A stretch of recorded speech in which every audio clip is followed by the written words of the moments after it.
Thank you. Joining us now is a former Notre Dame football player who's got three daughters who are current Notre Dame students.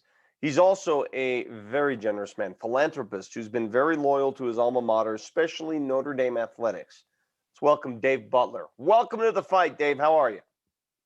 I'm good, Vic. Thanks for having me. It's good to be Let's fighting. talk about it's good to have, let's talk about your playing days in Notre Dame because you were recruited and you played for Jerry Faust, and then you spent a season playing on Coach Holtz's first Notre Dame team.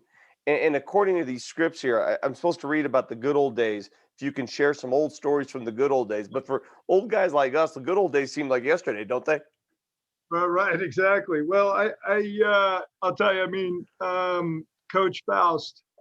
Uh, One part of the tradition, I think, and I think the most important part of the tradition, has brought great men into the university. And as you probably know, very sad story. Zach Plants, son of a teammate of mine, was killed in a car accident on Thanksgiving. And he also had Zach was a student at Notre Dame.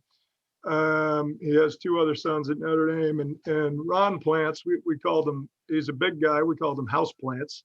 So House, obviously, he and his family in a tough spot, and so we went to the wake last week, and you saw the men that had started out as boys at Notre Dame, frankly, under Coach Faust, and guys like Tim Scannell, who's now president COO of Stryker, and Ron, who's built his own business, and just a variety of great people and folks showing up for one another. So while the record didn't play out on the field, there was sort of a reason. I think Father Hesburgh said, "Listen, we're trying to focus on the right things here," and I think ultimately that played out. And I think the players played under Coach Holtz, were of a certain character, makeup, and certainly athletic ability that they were able to sort of win the national championship with a few of his recruiting classes. So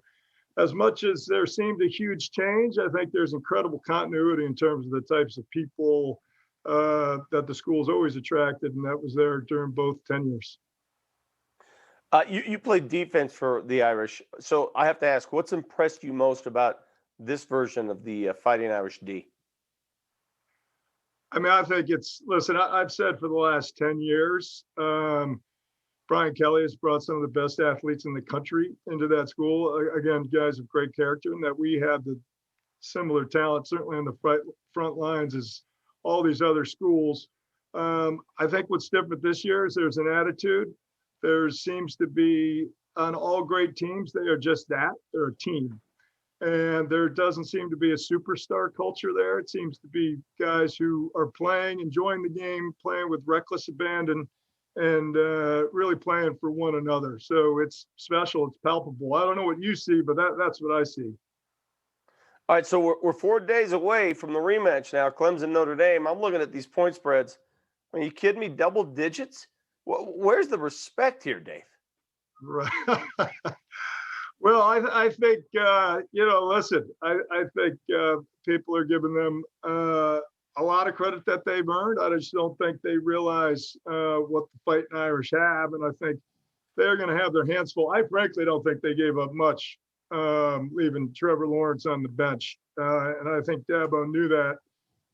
So listen, there's a reason we play these things. It's going to be a lot of fun. Me and my family are going down. A lot of other families are going down. So we're going to be there to support them in person. Dave, thanks for everything you do, and thank you so much for joining us on the fight tonight. Yeah, thank you, Vic.